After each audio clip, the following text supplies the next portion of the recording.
Military life is like no other. It's fight and flight. It's putting down roots that reach far and wide into something bigger than just a place. We were started almost 60 years ago by people just like you, so we understand the challenges and the dreams. Because military life is still real life. And deep down, we're all people. We get married, we buy houses, we have kids and grandkids. One day, we retire. Our members fight hard for a better life, a better country, a better tomorrow. So we're here to fight for them, to help them grow, realize their dreams, and grab their slice of the American pie. Because in the end, it's not about money. It's about life, family, and community. Something we're all a part of. That's why we do what we do. And that's the Defense Credit Union difference. DCUC, serving those who serve our country.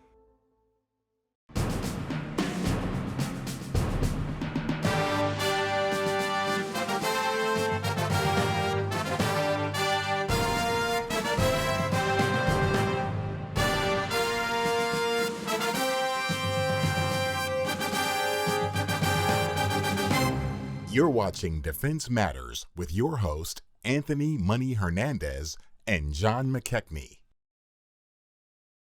Welcome, DCUC members. We are pleased you could join us today in our very first broadcast event featuring our Defense Matters Forum from the Bigwig Media Studios in downtown Washington, D.C. I know many of you are at home or at the office watching this broadcast. However, I'm still going to say, let's all rise for the Pledge of Allegiance. I pledge allegiance to the flag of the United States of America and to the republic for which it stands, one nation, under God, indivisible, with liberty and justice for all. The worldwide pandemic has forced many of you to change the way you communicate and interact with your members. DCUC is no different. In fact, this is why we chose to broadcast this event and break out of the typical Zoom format. And while we wish we could meet in person, I am happy that more of you can attend this event, learn about defense matters on Capitol Hill and inside the Pentagon, so we can all collectively and effectively advocate for our members, all 27 million, as we serve those who serve our country. Before we get started, it is important to recognize why we are all here and to take a moment to recognize those who lost their lives defending our great nation so we can live freely, and also those who lost their lives in this horrible pandemic, many of whom are credit union members. I also want to say thanks to a few people and organizations. First, our DCUC Board of Directors, our chairman, Mike Kloiber, President and CEO of Tinker Federal Credit Union. First Vice President Bill Burney, President and CEO of Frontwave Credit Union. Second Vice President Jack Fallis, President and CEO of Global Credit Union. Board Secretary Gary Yonamini, Board Member and past President and CEO of Schofield Federal Credit Union. Board Treasurer Maggie Sayer, President and CEO Keys Federal Credit Union. Denise Floyd, President and CEO of Fort Sill Federal Credit Union, and Frank Paddock, President and CEO of Scott Credit Union. I also want to thank our sponsors for today's broadcast. These are stalwart supporters of your Defense Council, and we could not do what we do without their support. The Armed Forces Financial Network. The Armed Forces Financial Network was the only EFT network that provided access to U.S. military, veteran, and civilian communities with their ready access to their funds through ATM and point-of-sale terminals located at or near U.S. bases worldwide, especially when commercial banking networks were not interested in supporting DCUC credit unions or the military.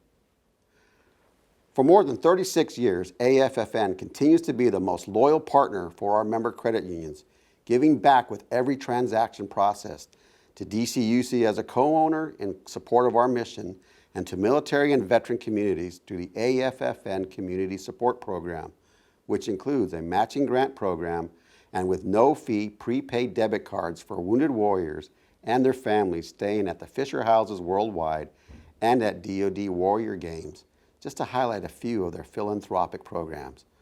Processing with a purpose, serving our troops one transaction at a time. Way to go, AFFN.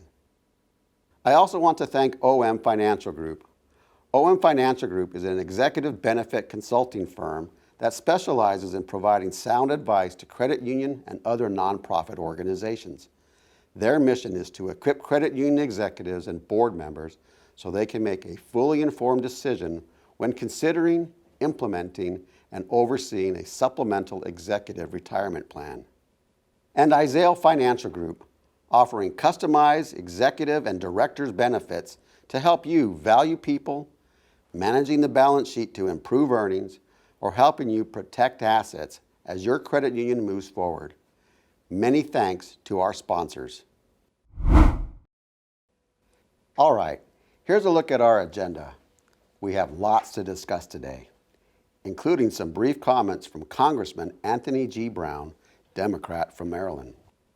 I would like to thank John Bratsakis and Rory Murray from the Maryland and D.C. Credit Union Association for helping us connect with Congressman Brown's office. Thanks, guys. And we are happy to have the Honorable Todd M. Harper, Chairman of the National Credit Union Administration, return to the DCUC stage, and more importantly, for all his support. I would be remiss if I didn't introduce my partner for today, John McKechnie, Senior Partner at Total Spectrum. Many of you know John and have worked with him before. His work on the Hill and at NCUA is valuable to what we do and how we do it. Welcome, John. Thanks very much, Tony. I always look forward to doing this every year. It's kind of a highlight, and I think it's always very engaging and entertaining for our members, and I look forward to this year as well. Thanks, John. I would like to introduce our keynote speaker today. Congressman Anthony Brown was elected to his first term representing Maryland's 4th Congressional District, encompassing parts of Anne Arundel and Prince George's counties on November 8, 2016, and was sworn in on January 3, 2017. He is currently serving his 3rd term in Congress.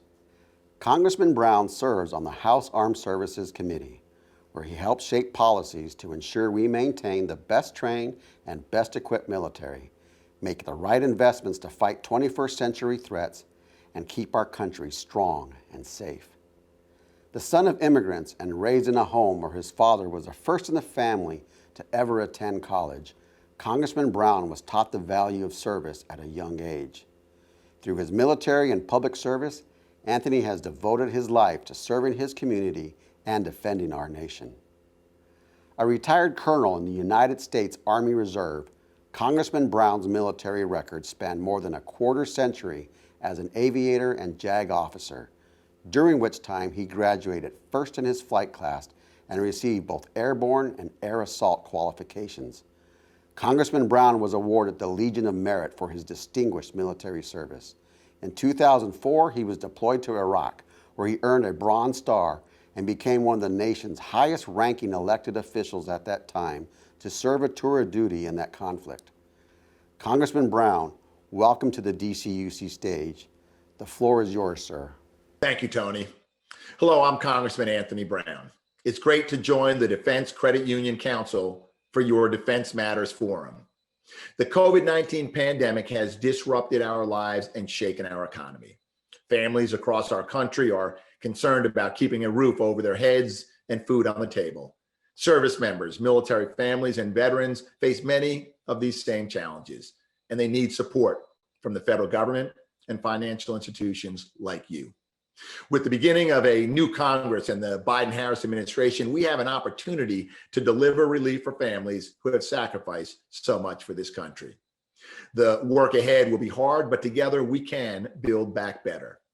With 181 defense credit unions serving over 27 million members in 48 states and 20 countries worldwide, the Defense Credit Union Council plays an important role in the lives of our service members. In good times and trying times, your mission remains the same: improve the lives and communities of those who serve our nation. You help our service members buy homes, start businesses, save for retirement, and afford college for their kids. That mission is even more vital as we begin our recovery as a nation. When the COVID-19 pandemic hit, credit unions stepped up. You offered skip payments on loans, allowed loans to be restructured at no cost, and waived penalties for those who serve. Many of you went above and beyond and opened up lending programs, charitable foundations, and other ways to help our communities and fellow Americans. And credit unions continue to protect our military families from predatory lenders and bad financial actors. The $1.9 trillion rescue package making its way through Congress provides critical lifelines for families. We extend and strengthen federal unemployment benefits and provide another round of $1,400 stimulus checks for individuals and families.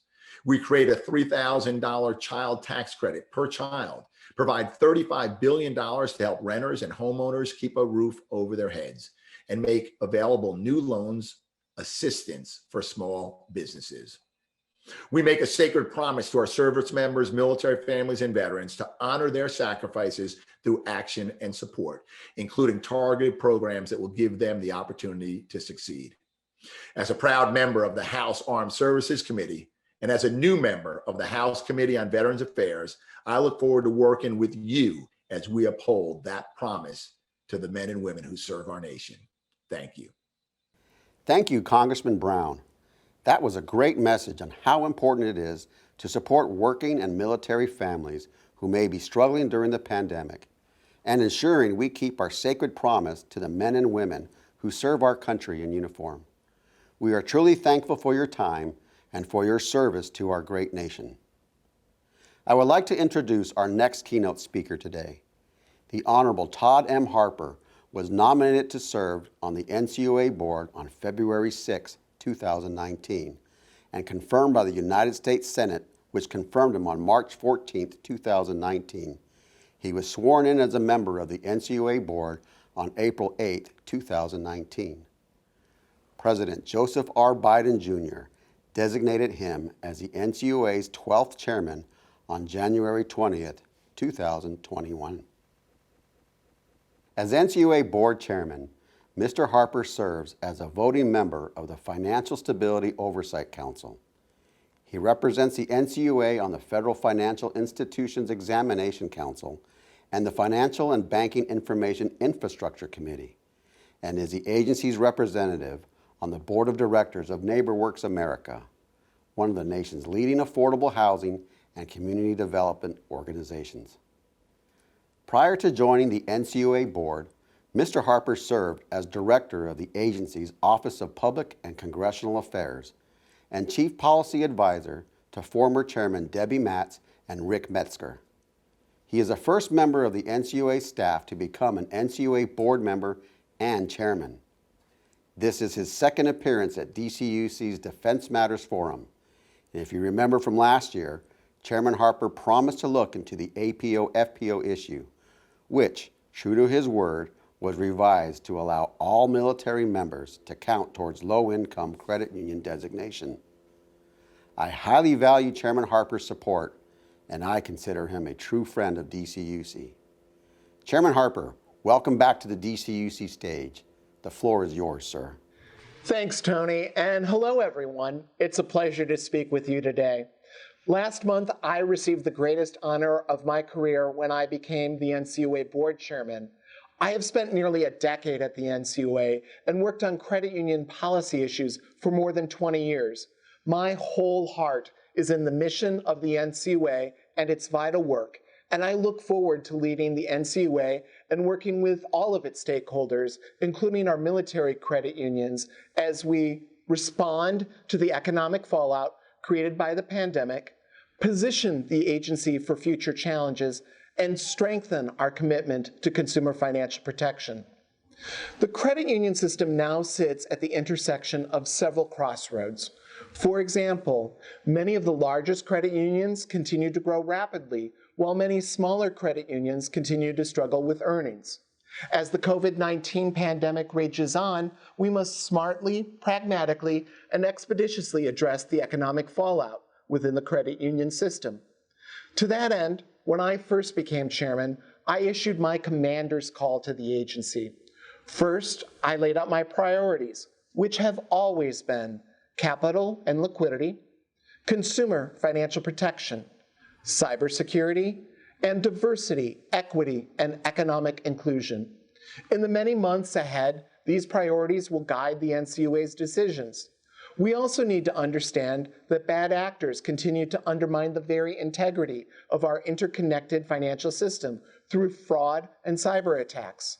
To compete, credit unions must be able to safely and securely use technology to deliver member services and to adopt financial innovations to ensure the industry's long-term success. However, we must all work together to promote innovation with an emphasis on security and equity.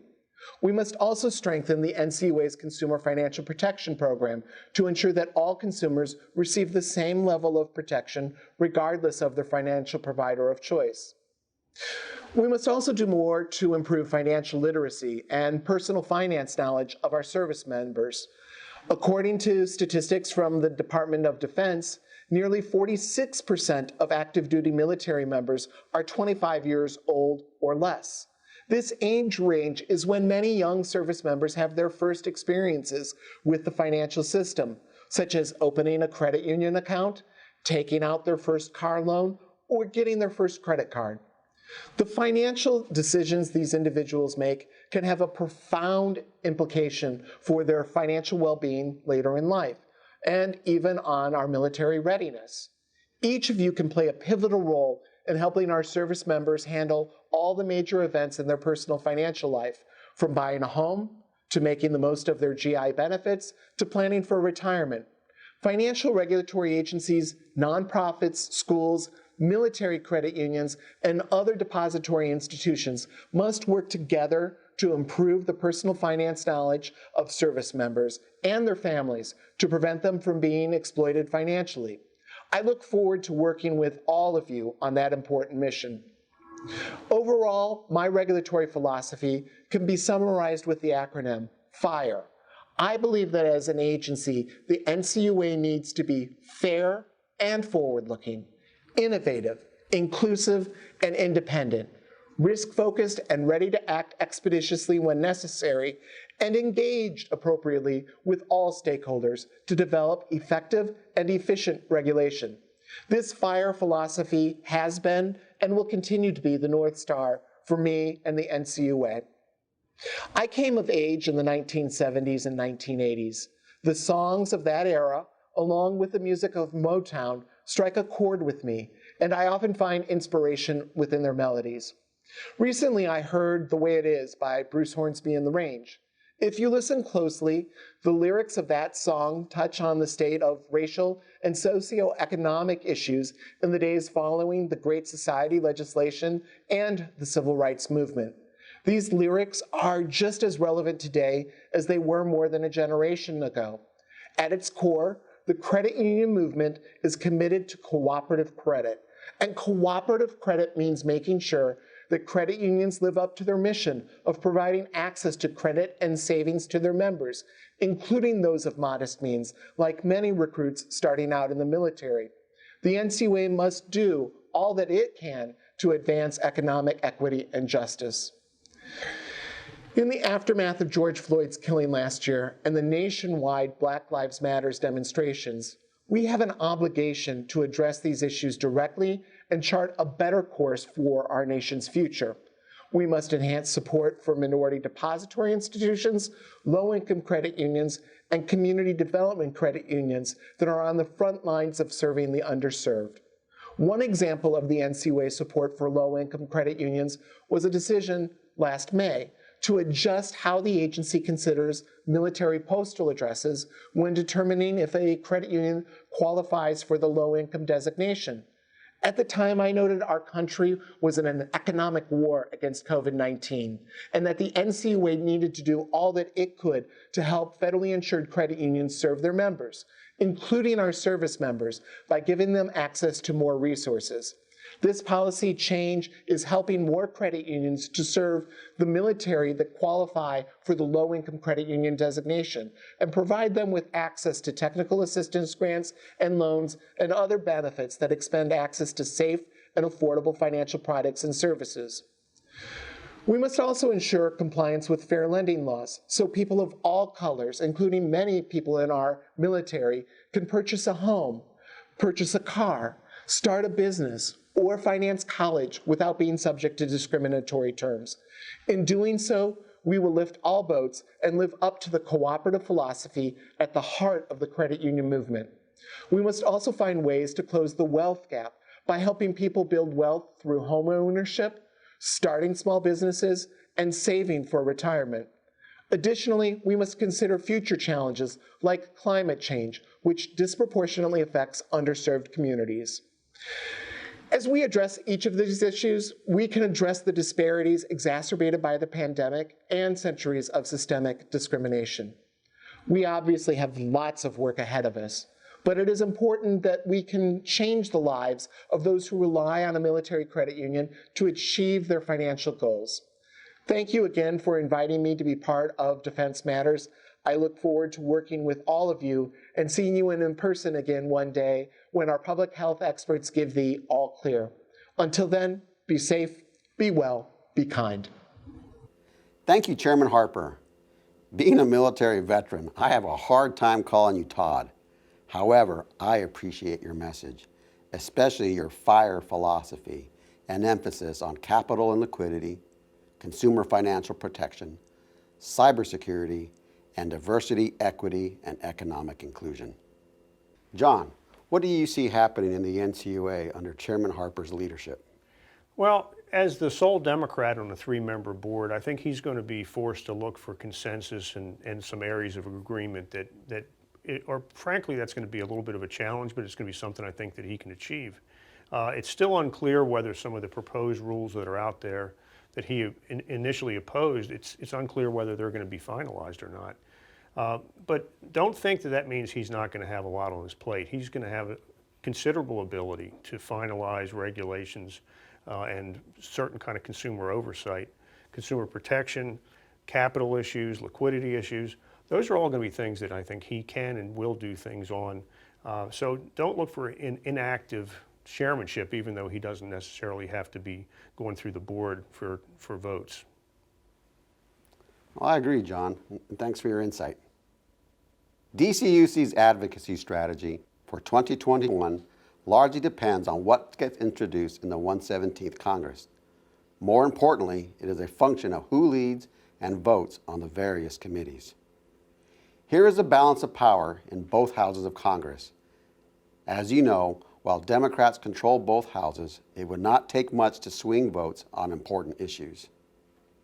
You are all familiar with how the House leadership breaks down, and many of you already know how the House Committee on Financial Services, led by Chairwoman Representative Maxine Waters and Ranking Member Representative Patrick McHenry, along with the Senate Committee on Banking, Housing, and Urban Affairs, led by Chairman Senator Sherrod Brown and Ranking Member Senator Patrick Toomey. However, since we are the Defense Credit Union Council, and as most of our member owners are military and veterans, we also work with the House Armed Services Committee and the subcommittees on personnel and readiness, plus the leadership and staff on the Senate Armed Services Committee. There is an opportunity here as leadership has changed, and we have worked with Senator Reed's office in the past. We have also worked with the House Committee on Veterans Affairs and plan on working with the Senate Committee on Veterans Affairs in 2021. John, what's your impression of the 117th Congress, and what are some of the challenges and opportunities that you see at this earliest stage? Well, I think the 117th Congress has started in an environment real division and some difficult issues. COVID obviously is the predominant one, plus the controversy surrounding the elections and the Capitol unrest. It's been a very difficult first month and a half or 2 months. And that's sad for somebody who's been around here a long time. And I mean, this is never a clean process, but this in particular, this stretch has been very messy. And again, that's difficult to watch.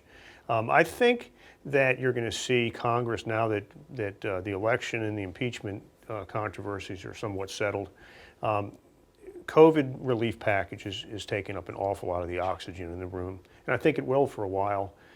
Once that's done, then we're going to see the more normal issues arise again, things that we always are talking about. Things the credit unions need, like regulatory relief. We need help on data security. And we always, of course, need to be cognizant of the fact that the banking industry is putting us on their target list. One of the bank trade associations just put out a list of top issues, and of course they targeted the credit union tax exemption, and they also are attempting to stir up trouble for credit unions on the Hill when it comes to credit unions purchasing banks, which frankly is an issue that unless credit unions can define it, the banks are going to make progress, I'm afraid. So we need to be very aggressive and very proactive in trying to make sure Congress really understands that issue. Thanks, John. Before we discuss our advocacy initiatives, I would like to thank the DCUC Military Advocacy Committee for all its work in helping us explore, study, and craft legislative and regulatory positions that help our member credit unions, and more importantly, the 27 million members we serve. The DCUC Military Advocacy Committee meets once a quarter for about an hour. It is composed of CEOs, compliance officers, and general counsel staff members, along with a growing number of leagues. I highly encourage each of our member credit unions to participate. Contact us at www.dcuc.org and we can get you on the list, send advance materials, and meeting invites. Our next meeting will be on June 22nd, 2021 at 2 p.m. Eastern Daylight Time. Please join us. Let's discuss the 2022 National Defense Authorization Act. It is hard to say how the 2022 NDAA will play out this year. However, I'm optimistic. For one, the House Armed Services Committee is still controlled by the Democrats, and we, with the help of several leagues, namely the California-Nevada Credit Union League, the Northwest Credit Union Association, the Maryland and DC Credit Union Association, and the Cooperative Credit Union Association, and many, many others, we were able to garner strong bipartisan support from the House. Plus a special shout out to NAFCU with Dan Berger and Brad Thaler, and to CUNA with Jim Nussel, Ryan Donovan, and Becker Durr. Thanks to their cooperation, there was a fantastic Dear Colleague letter that resulted in approximately 55 signatures from both sides of the aisle, which helped remove the Senate language during the conference committee process. Secondly, there was a new chairman of the Senate Armed Services Committee, Senator Jack Reed from Rhode Island, who supported us last year and in previous years.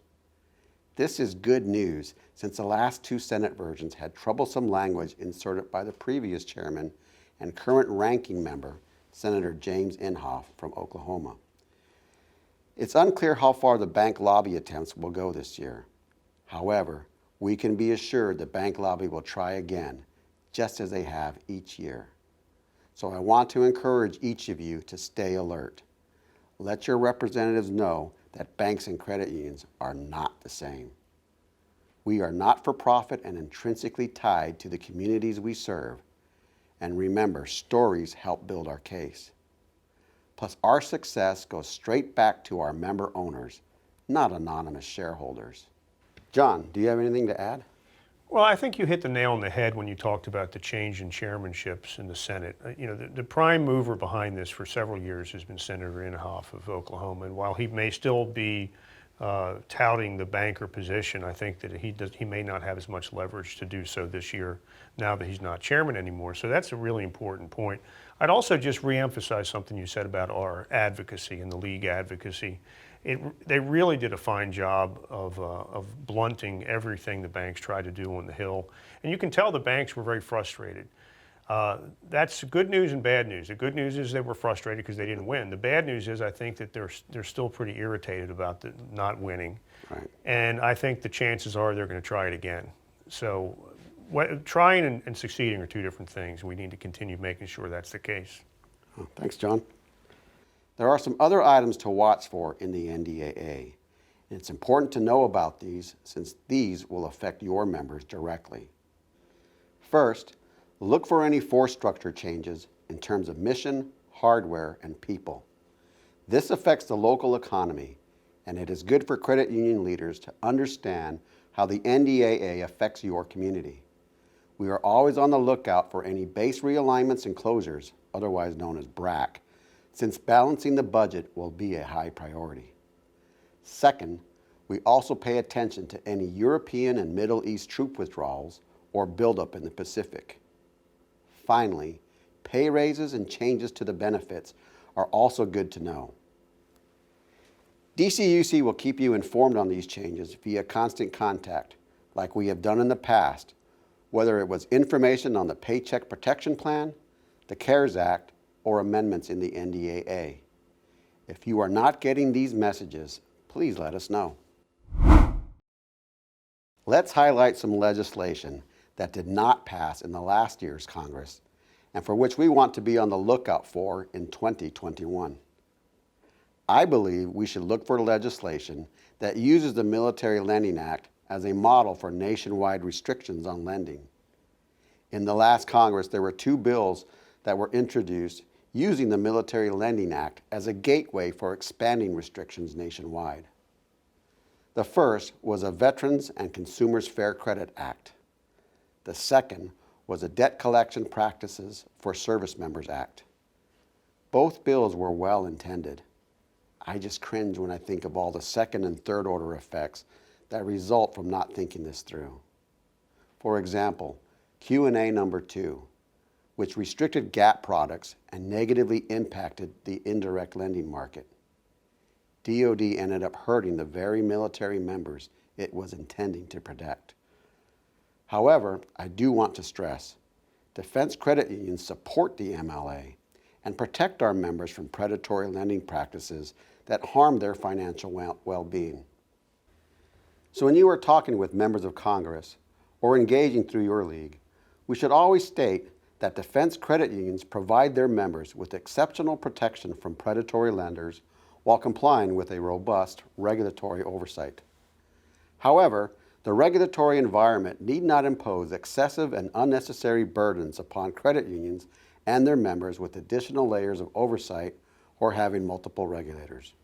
John, any insight on these table initiatives going into the 117th Congress?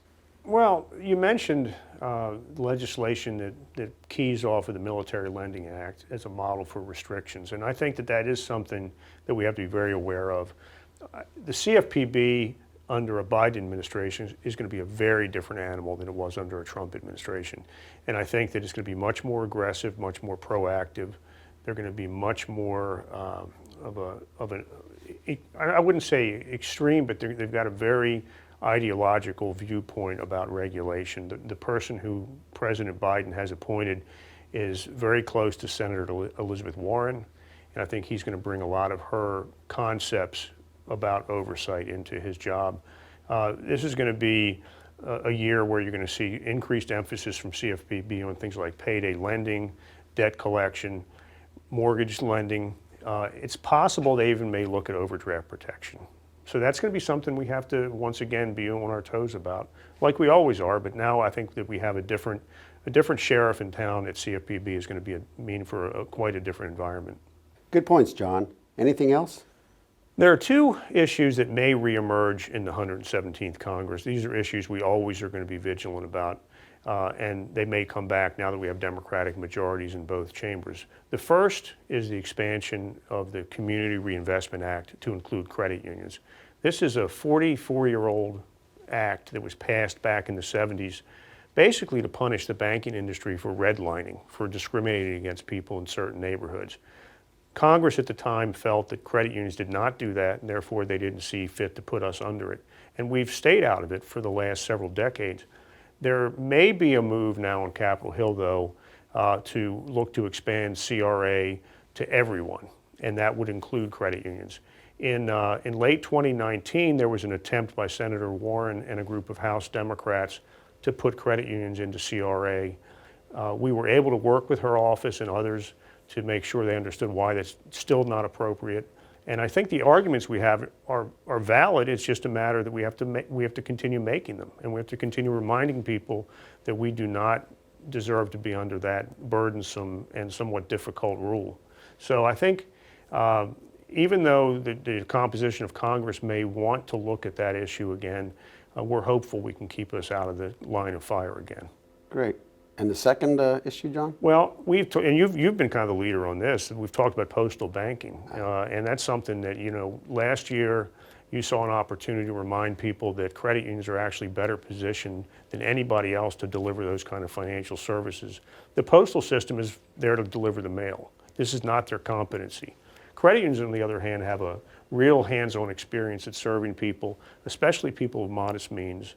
And I think that if Congress wants to look at using the postal system as an outlet, they should look for ways to get credit unions involved, maybe have kiosks or credit union service centers and lobbies, look to help credit unions serve more people by expanding field of membership. I still hear people talk about the op-ed you did last year as sort of an initial guide stone to that. And I think that's something we ought to not only be aware of on Capitol Hill, but be very proactive about it. I think we have another good story to tell. Yeah, well, plus defense credit unions are already on the base, so we have a lot of experience. A lot of experience. That's right. Well, those are great points, John. I appreciate you highlighting those for us, and our members out watching this presentation. Shifting gears, here are two legislative opportunities we should push for in 2021. I believe we should push for reintroduction of the veteran business lending exemption as an example of how all credit unions can take care of our veterans. DCUC supports legislation to amend the Federal Credit Union Act to exclude extension of credits made to veterans and military members from the definition of a member business loan. The Small Business Administration published a study a couple years ago before the pandemic and found that although the SBA's 7A program has grown in recent years, SBA guaranteed loans have benefited veterans far less than non-veterans, 48% growth compared to 82%. According to the study, veterans are denied for two reasons. First, veterans are looking for micro business loans, those that are under $100,000. Commercial banks cannot underwrite these smaller loans in a cost-effective way, and as such, rarely offer these products. Second, according to the report, underwriting veterans is complicated due to insufficient credit histories and little collateral. And as any veteran knows, prolonged military service comes with unique stressors, such as frequent relocations and deployments, which complicate the process. This is where America's defense credit unions can help bridge the gap, especially as we recover from the pandemic. Military members already trust their credit union with their hard-earned paychecks. Let's not send them away to a competitor when they need a business loan. And if your credit union does not offer business loans, please let us know. We have a great partnership with a veteran-owned and operated lending company that will pay you a referral fee, and if you want, put your brand on their white label platform. Contact www.dcuc.org for more details. Credit union governance modernization is another opportunity for us to advocate for common sense legislation. Last year, during the Military Advocacy Committee, one of our member credit unions, RG Federal Credit Union, had asked if DCUC could advocate for a bill introduced in Congress titled the Credit Union Governance Modernization Act of 2020. This bill revises the procedure for expelling members from a federal credit union. Specifically, the language in the bill allows for a member to be expelled for cause pursuant to a policy adopted by a majority vote or of a quorum of the directors of a credit union. Currently, a member may be expelled by 2/3 vote of the credit union membership present at a special meeting. This can be difficult given all the logistics with scheduling and conducting a membership meeting out of cycle and finding a quorum. Member conduct that may be cause for expulsion includes a loss to a credit union, a violation of the credit union membership agreement, a disruption to the operations of a credit union, fraud or attempted fraud, or other illegal or inappropriate behavior. The expelled member may request reinstatement by the credit union board. And so the feedback from the Military Advocacy Committee was unanimous and asked that we advocate for this change. The bill did not progress in the last Congress.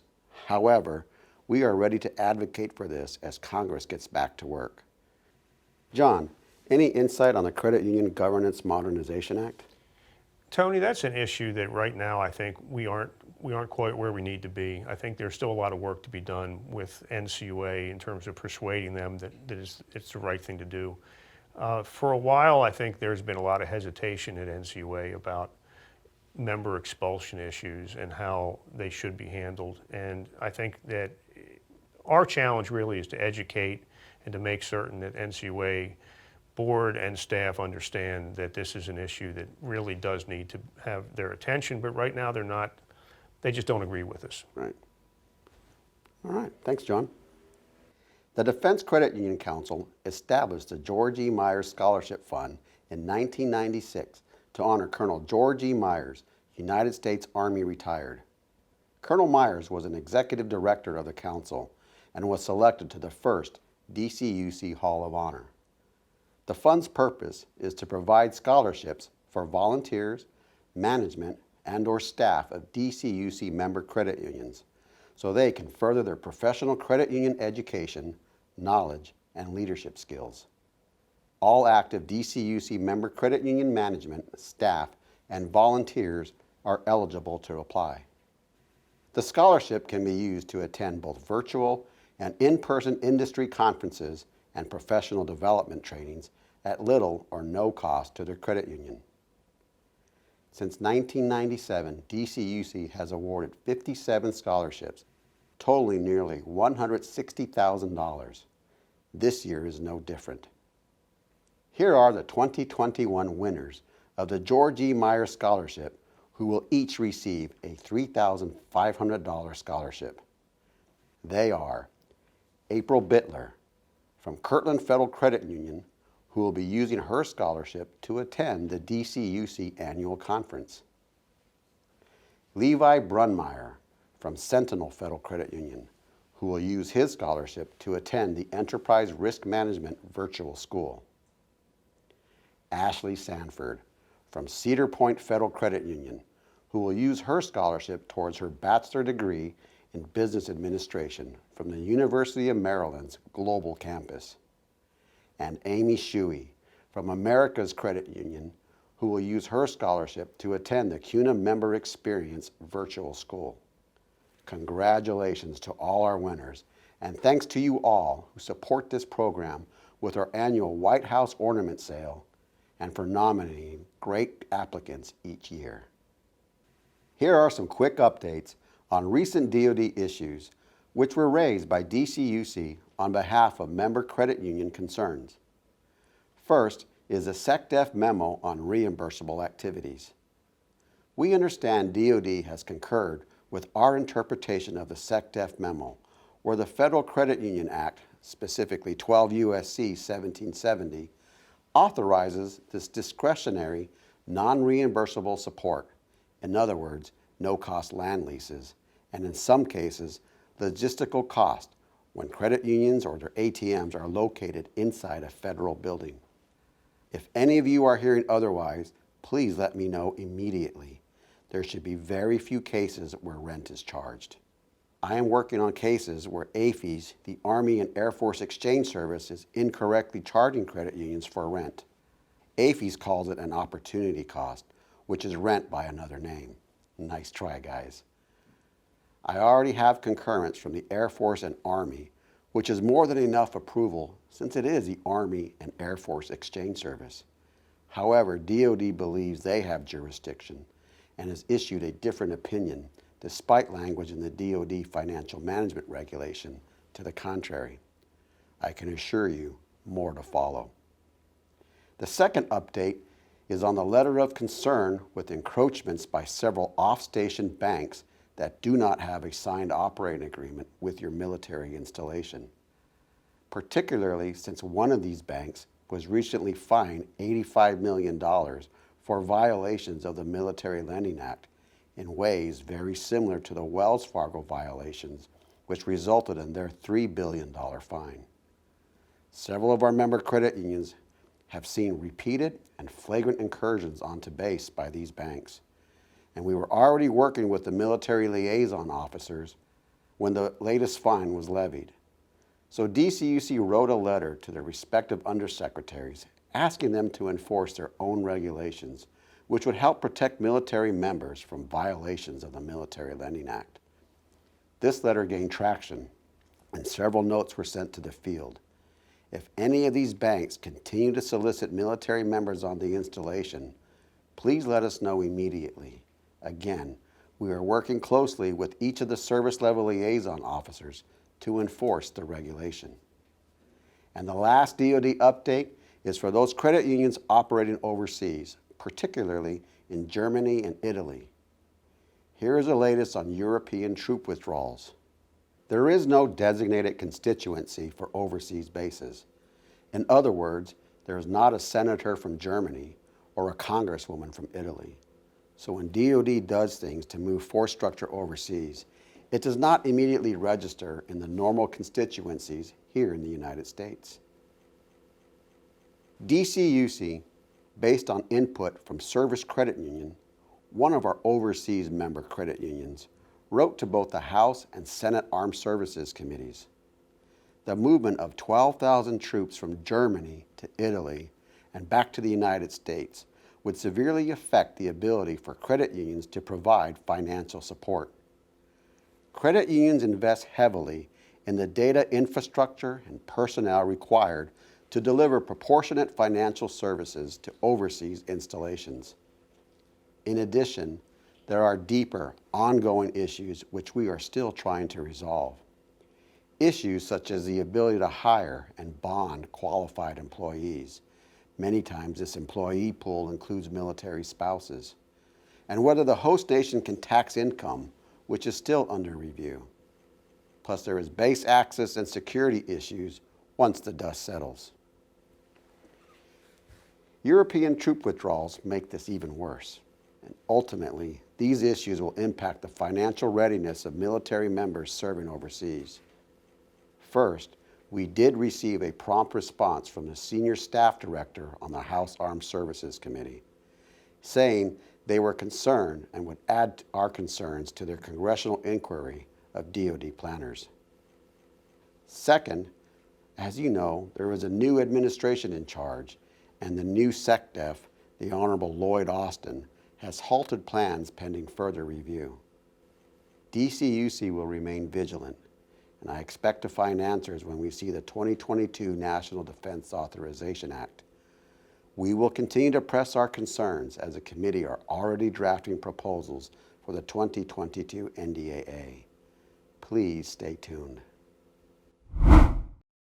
That concludes the advocacy portion of our Defense Matters Forum.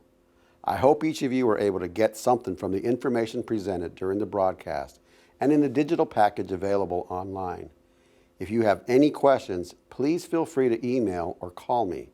We really want this to be an ongoing dialogue as we advocate for these priorities. Before we go, I want to encourage you to attend our annual conference this summer. We are still planning on an in-person event and will be partnering with Filene Research Institute to bring you more value for your travel dollar. Did you know DCUC is a proud sponsor of Filene's Center for Emerging Technology? So if you've never been to a DCUC conference or a Filene event, you will not want to miss this opportunity. The Filene Research event starts on August 9th and will roll into the DCUC conference, which starts on the evening of August 10th. The DCUC annual conference will be in Naples, Florida at the Ritz-Carlton Beach Resort. We have a great program already set, speakers confirmed, and we'll be taking all the safety precautions of social distancing, masks, and plenty of sanitizer. For more details, go to www.dcucannual.org and register. John, any last words before we sign off? The credit union people in this audience are our best advocates, and I really thank them for everything they have done and just encourage you to keep up the great work. Once again, thank you for your support, and thank you for watching our presentation today. Have a great week during the CUNA GAC and in each of your meetings with congressional leaders next week. We will see you soon.